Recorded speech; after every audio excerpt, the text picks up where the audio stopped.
नालासोपारा वसई दरम्यान आज एक खळबळजनक घटना घडलेली आहे। एका इसमानं चालत्या लोकल रेल्वे समोर येत रेल्वे रोखण्याचा प्रयत्न केला। त्यानं रेल्वे रुळावर उभं राहून गोंधळ घातला, ज्यामुळे मोटरमनला लोकल ट्रेन थांबवावी लागली। यानंतर एका प्रवाशाने खाली उतरून या माथेफिरूला जाब विचारला, दोन कानशिलात लगावल्या आणि खेचून रेल्वे रुळाच्या बाजूला केलं। त्यानंतर लोकल सेवा सुरळीत झाली। दरम्यान ही गोंधळ घालणारी व्यक्ती मनोरुग्ण असल्याची माहिती मिळतेय।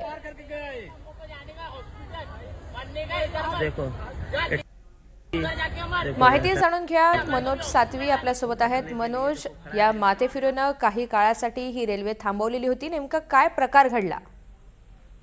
ऋतुजा, विरारवरून चर्चगेटच्या दिशेने येणारी जी लोकल ट्रेन होती ती नालासोपारा आणि विरारच्या दरम्यान आली असताना एक व्यक्ती जी माथेफिरू असल्याचं सांगण्यात येत आहे ती रेल्वे रुळावर आली आणि त्यानंतर त्यांनी रेल्वे रुळावर गोंधळ घातला। त्यामुळं मोटरमॅनला प्रसंगावधान दाखवून त्यांनी जी रोकड ट्रेन आहे ती थांबवलेली आहे आणि त्यानंतर काही वेळ या मनोरुग्णाने त्या ठिकाणी गोंधळ घालण्याचा प्रयत्न केला। लोकल ट्रेन थांबल्यामुळे जे प्रवासी होते त्यामध्ये गोंधळाची स्थिती निर्माण झाली। त्यातच एक प्रवासी खाली उतरून त्यांनी या व्यक्तीला जाब विचारला आणि त्यानंतर त्याला चांगला चोप देखील दिलेला आहे आणि नंतर त्याला खेचून या रेल्वे रुळाच्या बाहेर आणलं आणि त्यानंतर लोकल सेवा आहे ती सुरळीत झालेली आहे।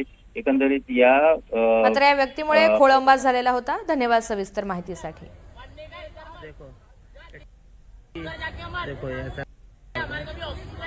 कटने के लिए देखो खड़ा है रेलवे, ट्रेन रुक गया है, ट्रेन रुक गया है, ट्रेन को